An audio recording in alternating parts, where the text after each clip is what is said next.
government must interfere in economic activities to bring economy on equilibrium।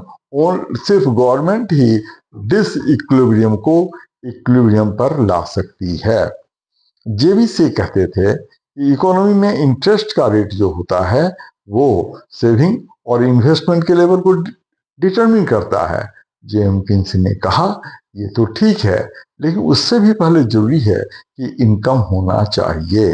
अगर income है तो rate of interest कम होने पर भी लोग सेव ज्यादा करेंगे, और रेट ऑफ इंटरेस्ट इनकम नहीं है और रेट ऑफ इंटरेस्ट बहुत हाई है तब भी लोग सेव नहीं करेंगे।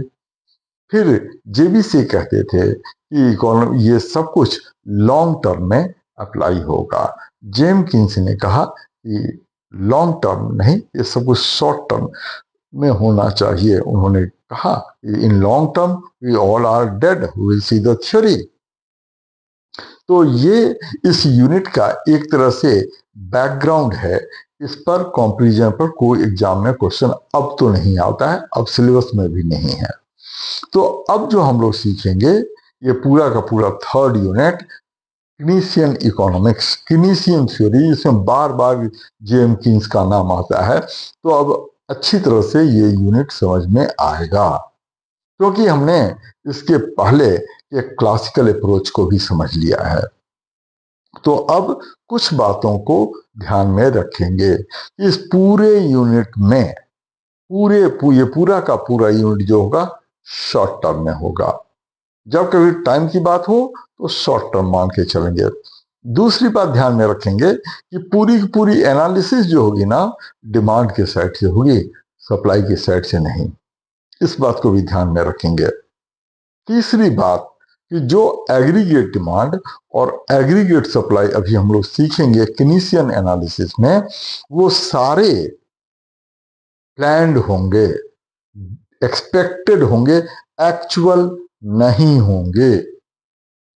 ये कुछ कॉमन बातें हैं जिसको ध्यान में रखेंगे। अब सबसे पहले हम लोग एग्रीगेट डिमांड की मीनिंग समझने की कोशिश करेंगे।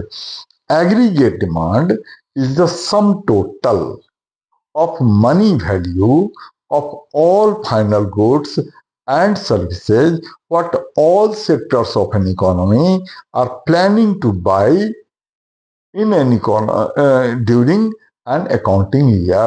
थोड़ा सा इसको समझ लेंगे कि एग्रीगेट डिमांड जो है वो sum total of money value of all final goods and services what all sectors of an economy are planning to buy।